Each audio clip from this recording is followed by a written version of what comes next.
Часто студенты думают о том, что построить карьеру можно в консалтинге только в какой-нибудь большой тройке. Что, как оказывается, на деле не так. Есть куча классных компаний, в которых можно вырасти и в которых можно добиться больших высот, если вас интересует консалтинг. Сегодня эту идею как раз расскажет Настя, наша бывшая студентка, которая работает в консалтинге в IBM. Настя, привет, спасибо большое, что пришла. Привет.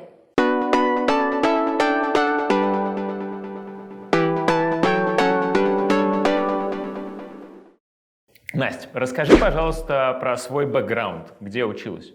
Я училась в МФТИ, там я закончила бакалавриат, училась на факультете радиотехники и кибернетики, такая достаточно техническая профессия. Поняла, что, может быть, это не совсем то, чем я хочу заниматься, и поэтому попробовала другую магистратуру, перешла в вышку, Высшая школа экономики, на бизнес-информатику.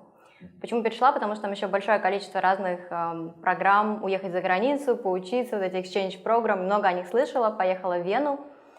Поучилась на программе еще бизнес-информатики в Венском университете экономики и бизнеса. О, прикольно. Слушай, то есть у тебя на самом деле классный бэкграунд для консалтинга. Ты технарь, ты девушка, девушек любят технарей. Ты училась в вышке, и еще у тебя есть международный опыт. Слушай, супер круто.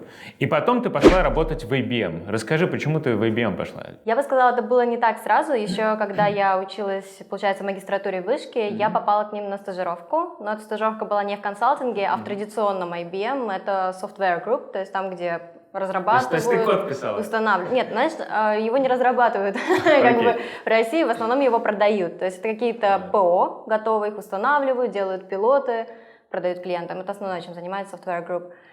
Консалтинг немного другая история. Так получилось, что после того, как я закончила высшую школу экономики, у меня был, скажем так, момент выбора своей карьеры. Я попробовала себя в McKinsey, но только в качестве кейс-чемпионата в бизнес-дайве. Посмотрела, как оно, посмотрела, что консалтинг мне интересен, но не пробовалась туда, не пробовалась никуда в тройку, не успела.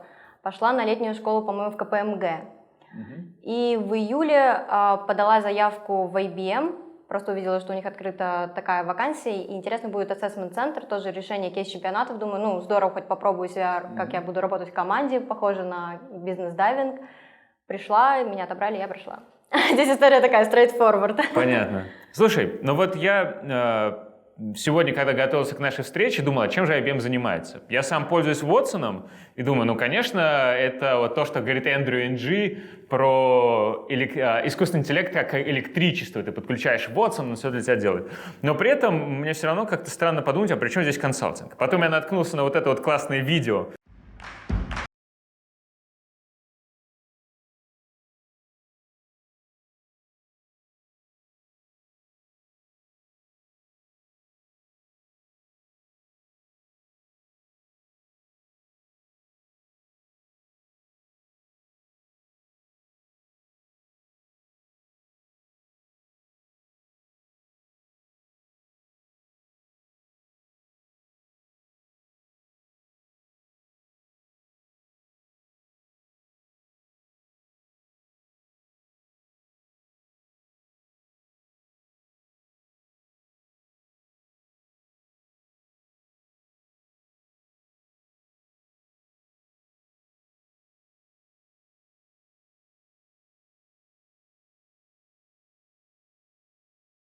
Который рассказывает о том, чем занимается IBM. Вспомнила, IBM продал лэптопы в 2005 году, уже не делает.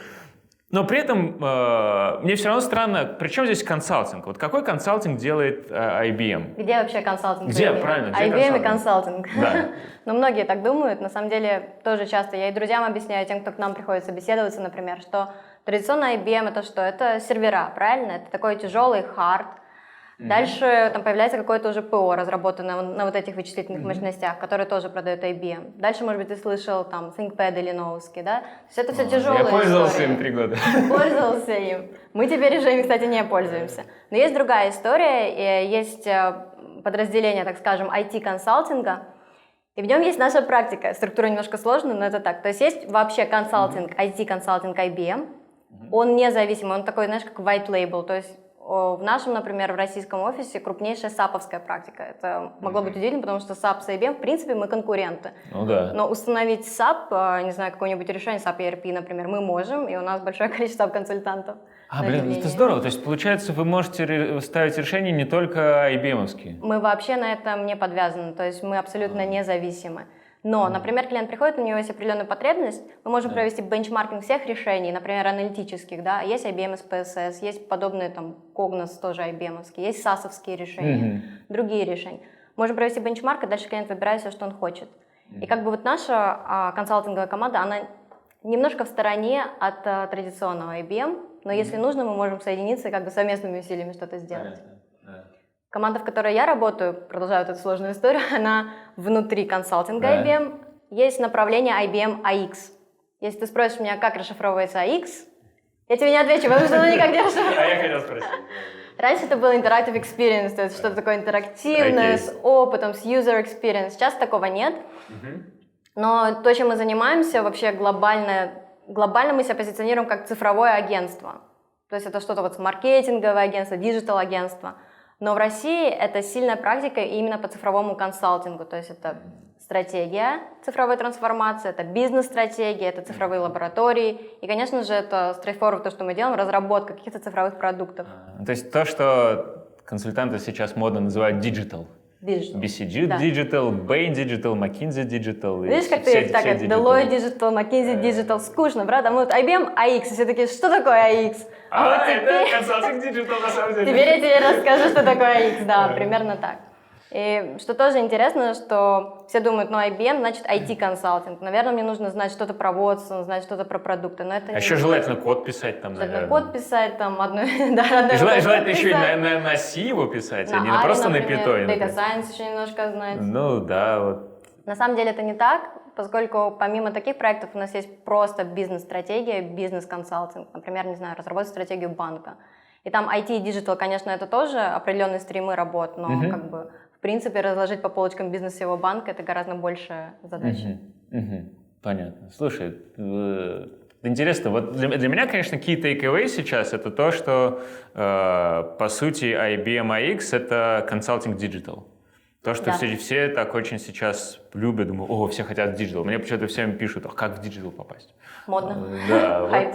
Да. Окей, расскажи, пожалуйста, вот про свои проекты. Что ты делаешь и там делала в AX, что было самое интересное? Могу самый последний рассказать. Расскажи самый интересный и какой-то, который можно рассказать. Я знаю, что какие-то конфиденциальные, какие-то открытые. Интересно, вот где можно побольше деталей узнать. Он очень интересный и он очень сложный. Окей, расскажи. Такой challenging прям. Это, наверное, предпоследний проект. Это был грантовый проект. То есть, не знаю, можно уехать, грубо говоря, на месяц проект в Африку. Просто стать волонтером, это может делать любой сотрудник IBM. Такой же проект был для одной из стран СНГ. И суть ее была в том, чтобы структурировать и правильно сформулировать их стратегию цифровой трансформации. Как мы знаем, у страны есть много разных характеристик. Банально географическое положение, политическое положение, экономическая ситуация, социодемографическая ситуация тоже. И все это надо учитывать. Когда ты делаешь большую трансформацию всей страны, это как бы очень сложно свести все вместе. Но что еще сложнее, это работать, наверное, с государственными органами и работать с тем, как политическая власть там была установлена. То есть у них есть свои определенные циклы, и циклы связаны не с бюджетированием, а просто с тем, как страна развивается. И знаешь, что самое интересное? Для того, чтобы правильно сформулировать и расставить фокусы в стратегии, понятно, ничего не забыть, там, data, IT и так далее, конечно, но фокусы должны быть расставлены, это и есть стратегия. Нужно было копнуть, не то, что нужно было, мы не копнули даже в историю, как эта страна появилась, то есть как люди пришли на эту землю, что они до этого, может быть, кочевали, что исторически характер у них сложился боевой, открытый, что они готовы проводить революции, выходить на улицы и так далее. И поэтому любые изменения, даже хорошие, которые ты приносишь, правильно написанные на бумаге, да, правильно прописанные процессы, все, они не доживают. И поэтому вот как бы сутью нашего проекта стало даже не столько написание, что надо сделать, а написание того, как это надо сделать. И причем как это, знаешь, вот этот тот самый механизм управления вот этой всей стратегией развития. Единый центр, немножко независимый от политической власти, немножко поддерживаем народом, который бы мог правильно двигать всю эту цифровую повестку. Я надеюсь, что они реализуются. Есть положительные сподвижки, но... Скажем так, мы пошли в правильном направлении, но чтобы это полностью сделать, нужно, мне кажется, прям сидеть там, прям вот в аппарате и вместе с ними дальше вести эти... Ну, да, я бы рассчитывал, что если бы там хоть что-то услышали из того, что вы сказали, это уже было бы здорово. Потому что, если честно, проект какой-то огроменный, и вот, который ты рассказала, и там трансформация диджитал страны. Да. Я подозреваю, что там, если они хоть что-то послушают, это большая уже победа будет. Да, и видишь, поэтому мы, все-таки мы коммерческая организация, мы не можем даже на грантовых проектах раскидываться ресурсами, поэтому мы выбрали фокус и сместили не прописать вам всю стратегию, а сказать, вот что нужно сделать механизм управления этой стратегией. По сути, это некоторая структура управления и оргструктура. Вот. Это был очень интересный проект, результаты его были восприняты тоже очень хорошо. Понял. А расскажи твою роль. Что ты делала на этом проекте? Может быть, какие постоянно у тебя были обязанности, может быть, достижения какие-то? Слушай, вот на этом проекте я, наверное, финально поняла, что я действительно старший консультант. Так получилось, что у меня, когда я пришла в IBM, у меня было сразу 2 ментора, они очень сильные. Одна из них, это девушка, она сейчас лидер нашей практики по стратегии. То есть внутри мы как бы делимся, вот по разработке, стратегия, цифровой лаборатории.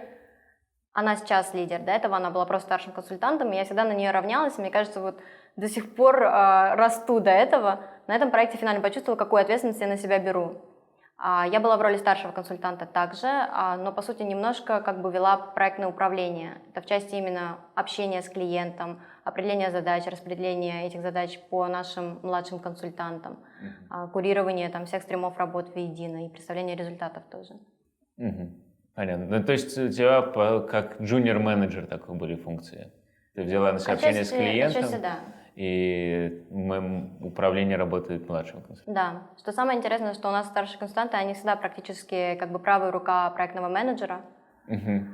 Поэтому в этом плане передача знаний здесь спокойно проходит. Да, слушай, интересно.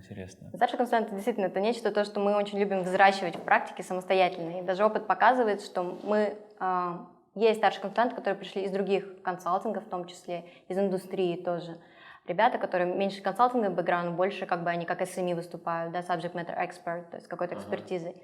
Но когда ты вот с нуля взращиваешь человека, как с нуля, с интерна или с бизнес-аналитика, это всегда дает невероятные плоды, просто как бы out of your expectation, не знаю, вот как-то так. Это прям очень приятно. Есть такие у нас тоже примеры, звездочки нашей практики.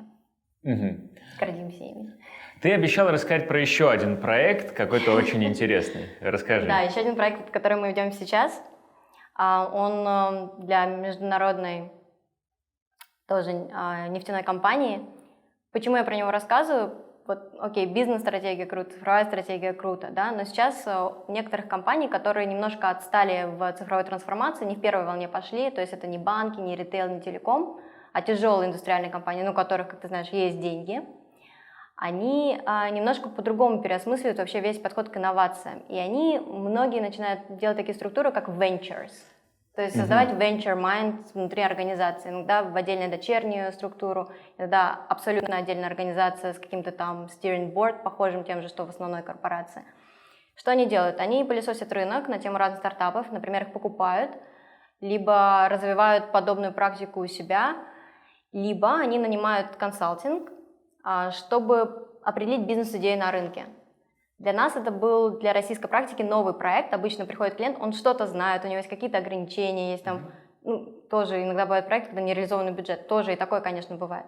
А здесь они пришли и сказали, вот, ребята, у нас есть российский рынок, один из 3 крупнейших развивающихся рынков в их глобальной повестке. Вот есть бизнес-идея, протестируйте, она вообще годится для этой целевой аудитории или нет.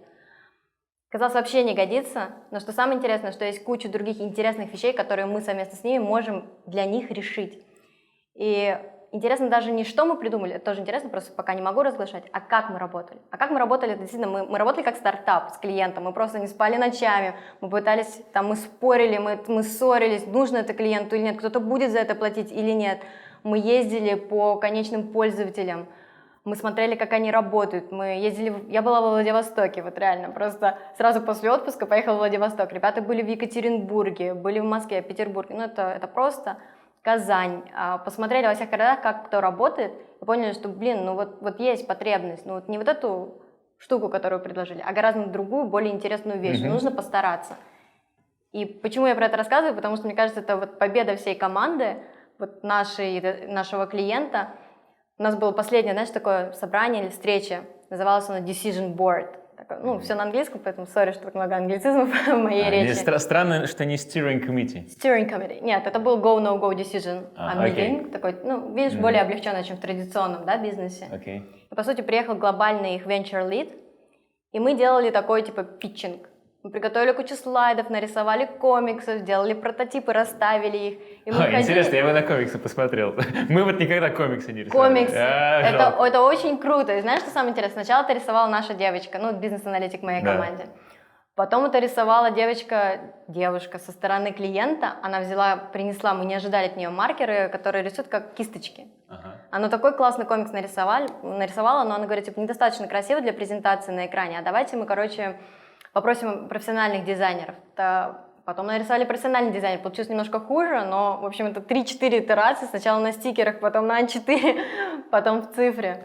И я их рассказывала, этот комикс как раз, я прокликивала. Это было бы... Я просто представил, как бы, вот если бы я презентовал клиенту, если я мог рассказывать комикс.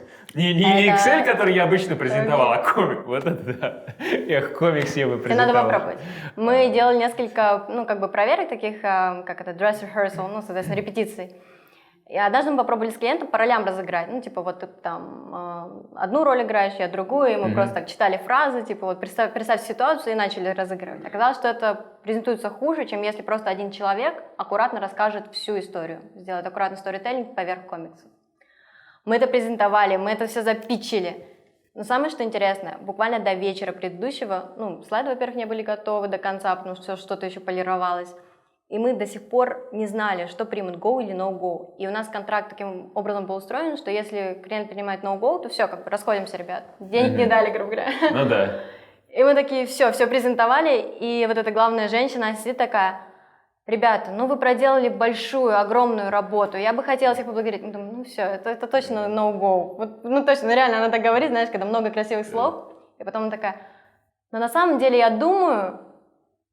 И такая тишина, и все ждут, что она скажет, все такие уже повернулись на нее, она такая, я думаю, это go, и все такие, go, все просто забыли, что это реально большие люди, и мы такие, go, и все, а после этого она что-то еще говорит, все уже такие забыли, все такие, друг другу показывают.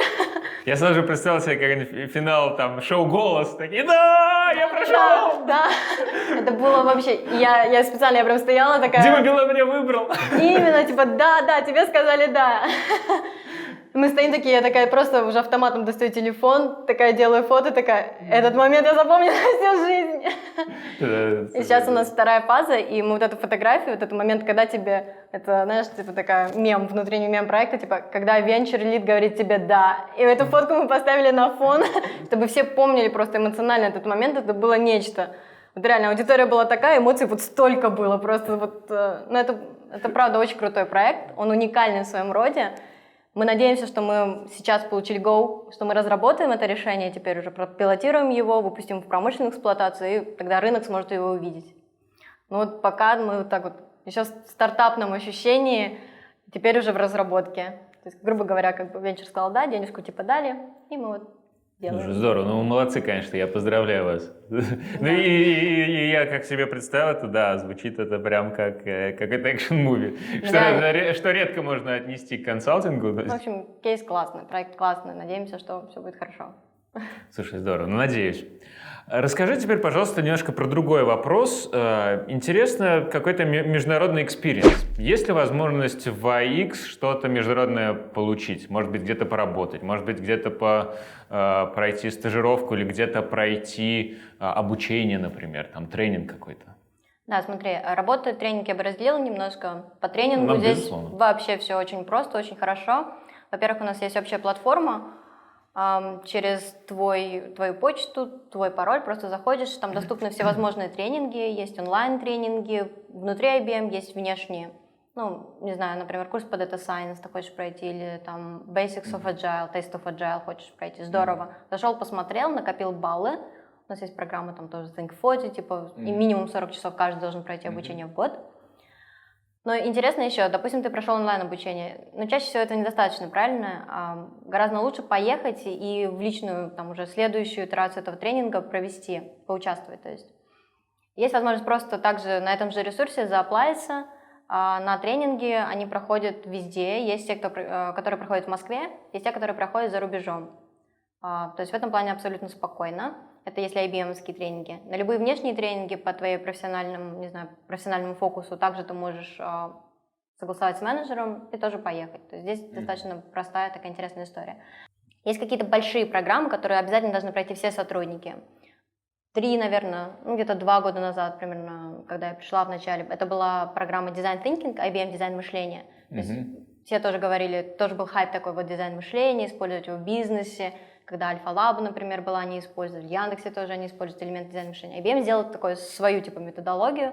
Вот такой тренинг был вообще доступен для всех, и можно было поехать даже поучиться в такие как университет, знаешь, с разных мест собираются, и большой-большой тренинг проводится. Сейчас такая программа, например, уже тоже года 2, это Agile IBM. Есть большое количество роликов, и плюс можно поехать, получить сертификацию от Scrum Alliance, то есть это очень здорово. Также с иностранными коллегами, в основном это Лондон, либо Европа, для нас что поближе. Это что касается обучения. То есть здесь все хорошо, все прозрачно. Что касается проектов, скажем так, есть такая возможность поехать, поучиться на проектах и поработать. Поучиться на проектах, что это имеется в виду? У нас есть программа развития консультантов. И, например, называется Consulting by Degree CBD. В ее рамках можно как раз-таки пройти 4 международных тренинга. То есть у них прям обязательно это все выездные тренинги. И чем они еще полезны, ты можешь завести нетворкинг и прям там узнать каких-то проектных менеджеров, например, с которыми потом связаться и, грубо говоря, сказать, что вот смотри, я хочу на ваш проект, у меня есть определенные компетенции, и они могут рассмотреть твою заявку. Если ты, например, не проходил эту программу CBD, ты просто работник, который пришел в IBM, хочешь тоже попробовать международные проекты, есть онлайн-площадка PMP, Professional Marketplace, и там вообще все проекты, которые сейчас ищут ресурсы, они оплатят свою заявку, ты смотришь, если твои компетенции подходят, твоя seniority, твой band, то есть уровень твоей компетенции тоже подходит, то ты можешь спокойно отправить заявку, тебя могут туда принять. Отлично. То есть, на самом деле, это происходит то же самое, как, например, в той же тройке. Вот у них там есть пул проектов в email рассылке, там, правда, это. Есть адреса людей, которые набирают людей, ты просто берешь и звонишь и просишь: возьми меня, пожалуйста, я умею то, я умею это, я умею все. И потом, если ты там много людей обзвонишь, и в итоге кому-то ты понравишься, что там супер неочевидно, но иногда происходит, тебя могут куда-то взять. Да, скажем так, возможность есть, но еще есть такие логичные, я бы, наверное, сказала, условия. Если у нас большое количество на России, СНГ, где требуется такая компетенция, то, скорее всего, у тебя стандартная ситуация в консалтинге. Если у тебя куча проектов в России, ты работаешь в России. Процессы, процедуры, скорее всего, очень похожи. Например, из моей практики, если говорить просто про эту международную движуху, даже не обязательно поработать. Например, наш проект, он, по сути, международный, потому что у нас стендапы, вся отчетность, демо, ретро, все у нас проходит на английском. Почему? Потому что заказчики, budget-holder английский. И партнер в этом проекте, в котором я последнее рассказывала, тоже английский. Это наш executive партнер из студии в Лондоне, то есть из IBM X London. И поэтому даже внутри мы, когда разговариваем, у нас все на английском. Проще на английском говорить, чем на русском. При этом delivery команда русская, рынок российский исследовали. То есть контекст самого проекта российский. Это раз, и другое, тоже, когда я иногда бываю перед выбором, может быть, мне сменить карьерный путь тоже, поработать, может быть, в российских крупных компаниях. Я думаю, хорошо, но я так много, правда, путешествую. Не то, что много, но это здорово. За год я бываю в разных местах. Часто мы путешествуем в Лондон, то есть с лондонской студией мы очень плотно работаем. Недавно, несколько раз мы ездили в Аперто. Это компания, диджитал-агентство, которое IBM поглотила в Берлине. У них вообще абсолютно другой офис, это не IBM полностью. У них, знаешь, такое креативное пространство, типа как наши заброшенные фабрики, Красный Октябрь, на Яузе. Но у них еще круче. У них, такой дворик, вот здесь сразу жилые дома. Заходишь в дворик, там стоят такие деревянные, стульчики, гамак вот так висит. Заходишь внутрь, там все этот open space, красивые черные перекладины, где-то там какие-то переговорки маленькие такие с диванами. И мы выходим в пятницу вечером, все уже поработали, там делали предложения для клиента, тоже с коллегами. И все стоят, я думаю, что все стоят? Думаю, какая-то вечеринка или движуха, какое-то мероприятие. Нет, просто все общаются, ты знаешь, это так классно. И тоже Мы там, например, пообщались там с их креативным директором, это, во-первых, казалось бы, да, большой дядька, почему он будет с нами общаться? Просто написали ему, у нас были общие темы для обсуждения, он спустился вниз вообще, потом мы спускаемся позже уже тоже с коллегой, смотрим, там кто-то в покер играет, просто все, уже офис закрылся, все уехали, все чем-то своим еще занимаются, там же в офисе, и это, ну, естественно и круто. Я прям подумала, вот вообще немцы молодцы, умеют совмещать полезное с приятным. Ага. Да, слушай, это интересно. Ну вот для меня, конечно, ключевой вывод сейчас, вот то, что я про IBM вообще не рассчитывал, что, во-первых, это как digital consulting, а во-вторых, ты можешь вот так международные проекты всякие делать. Но не то, что международные, и получать международный опыт, примерно так же, как ты там в какой-нибудь в той же тройке получаешь. Ты, конечно, это удивительно, о чем я раньше думал, когда я шел вообще сам в консалтинг, и насколько узок мой был кругозор. Ну, правда, на самом деле, стоит дать должное, что вот это ведь AX, он совсем недавно появился. Да. То есть, окей, когда я шел в консалтинг, у меня там не было еще опции про это подумать. Но тем не менее. Я, получается, в IBM 20 июля будет 3 года, я просто недавно осознала. Получается, где-то 4, может быть, 5 лет назад начался вот этот первый проект. И тогда была, по сути, одна команда, один проект, и дальше вот так мы развивались. Сейчас уже приходим в другие индустрии и разные виды проектов. То есть это вот все растет примерно с нами. И тоже интересно то, что старший консультант, у тех, у кого хватает там энергии, сил, желания, мы можем делать еще разные вещи. Я не знаю, как это бывает там в тройке, но, например, я за это время успела позаниматься маркетингом. То есть я помогала там в организации различных мероприятий. Одно из них это тоже отбор на ту же программу CBD. Мы устраивали с нашим другим консультантом очень крутой кейс-чемпионат Braintastic. Я не уверена, что все о нем слышали, но мы тогда привлекали Changeling, тоже с ними общались, они нам помогали рассылку сделать, там, привлечь ребят, арендовали куб на Тимирязевской, есть вот это тоже, где заброшенная фабрика, как называется, флакон. На флаконе арендовали куб, там мы проводили финал. Вот еще так интересно сделали, у нас было 2 ряда судей. Первый — это те, кто давали бизнес-кейс реальный, это были, по-моему, Альфа-банк, Бинбанк, МТС и Альфа-Капитал. Да. 4 клиента, которые действительно пришли, ребятам поставили как бы бизнес-задачу. И для них мы, по сути, как бы решали кейс, ребята там по 4 организовывались группы, проводили сначала первую презентацию, потом вторую. А с другой стороны, мы сделали тоже что-то типа ventures. Это были вообще разные люди, были люди, как мне кажется, из Сколково, и что-то связано с правительством, Free точно было там. И они голосовали просто придуманными деньгами, сколько бы они в эту идею вложили. То есть как бы суть такая, что вы должны решить бизнес-проблему, да, но с другой точки зрения привнести туда технологии и сделать это настолько круто, чтобы ребята готовы были бы в вас вложить. Это было здорово, просто ребят не ожидали, мы на самом деле к этой концепции пришли прям в последние 2 недели, то есть это было прям baked on the go. И они просто не знали, что такое будет, и они очень удивлялись, почему там какой-нибудь там представитель Free дает им целый 1 000 000 рублей на эту идею. Прям так, знаешь, тоже вдохновляло. Забавно, что они голосуют придуманными деньгами, если бы они еще реально голосовали. Если бы реально, это было бы здорово. Да. Ну, то есть большое количество активности есть. Например, у меня есть, так скажем, у каждого старшего консультанта есть определенная экспертиза, да, компетенция, с которой он работает на проектах. А есть еще как бы миссия. Кто-то занимается там отбором младших консультантов, их развитием. Кто-то занимается развитием именно практики, и это связано с обучением консультантов по этому направлению. Там, допустим, с совместными курсами с РЭШ, которые у нас тоже были отдельными, по банковскому делу, например. Кто-то у меня, например, такая миссия, называется AX-амбассадор. Знаешь, как L'Oréal, вот девушки, которые красятся, L'Oréal, там говорят, L'Oréal это круто, продвигают L'Oréal в массы, они L'Oréal амбассадор, а я вот AX амбассадор. Поэтому у меня как бы миссия продвигать AX бренд тоже в массы. Понятно. И ты ходишь, значит, на кампусе выступаешь, наверное, рассказываешь?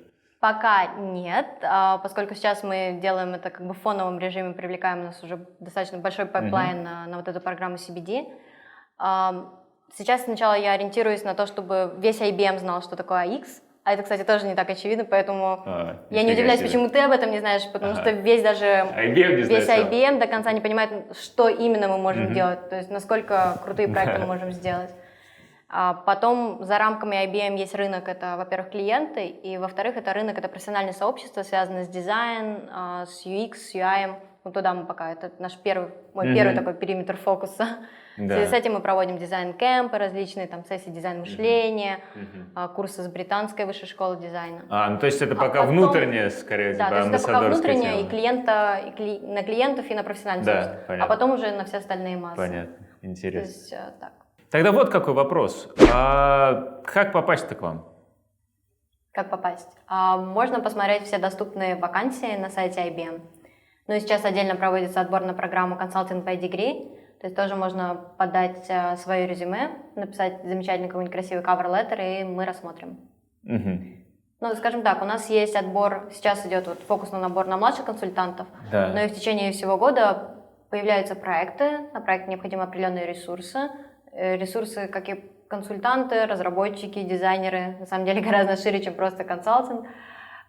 Тоже вакансии появляются. Сейчас мы, по-моему, смотрим еще старших консультантов, причем очень-очень старших, там, с хорошим опытом именно в диджитал, может быть, не обязательно в консалтинге. Это интересно. То есть к вам могут попасть и люди с опытом, не только студенты и недавние выпускники? Конечно. Причем люди с опытом — это вот разработчики, точно люди с опытом, дизайнеры. Дизайнеров мы готовы и воспитывать еще внутри, и с опытом тоже берем прям под отдельные проекты, бизнес-аналитики тоже. Консалтинг как бы одна такая прослойка AX. Но наша мощь — это действительно это архитекторы, бизнес-аналитики полноценные, те, кто требования пишет, да, это дизайнеры. Собственно, те, кто помогает все это разрабатывать. Те, кто делают. Да, не только те, кто ходит и презентации рисует. Да, те, кто слайдики только делают.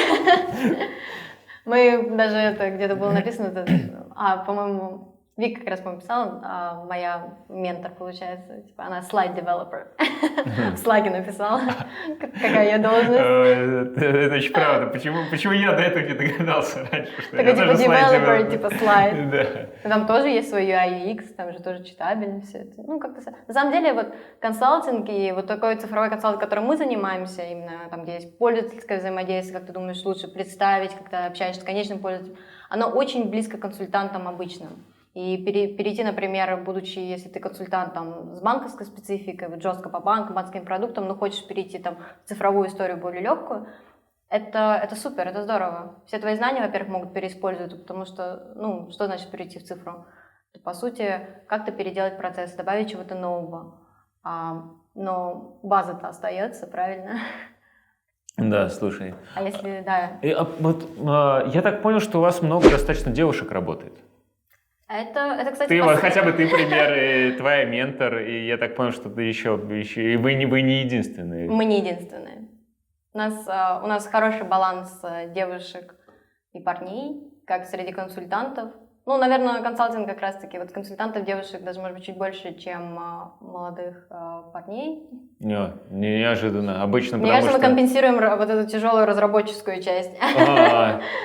Это вообще неожиданно, потому что как раз обычно в консалтинге гораздо больше парней, чем девушек. То есть, типа, парней 30%, наоборот, парней 70%, девушек, типа, 30%. А у вас даже девушек, получается, больше 50%. Мне кажется, чуть-чуть больше, прям чуть-чуть. Примерно 50 на 50, почти. 60 на 40. 60 на 40. Слушай, это мне интересно, я вот не ожидал. Ну, может быть, неспроста Дженни Ромети во главе IBM. Может быть. Кстати, даже на российском рынке, получается, глава консалтинговой практики Анна Черникова. И, тоже. Тоже девушка. Надо Женщина, же. Да. Вообще, да, не очевидно. Вот для меня вот это было поэтому у нас приятно и красиво работать. Это точно. Понятно.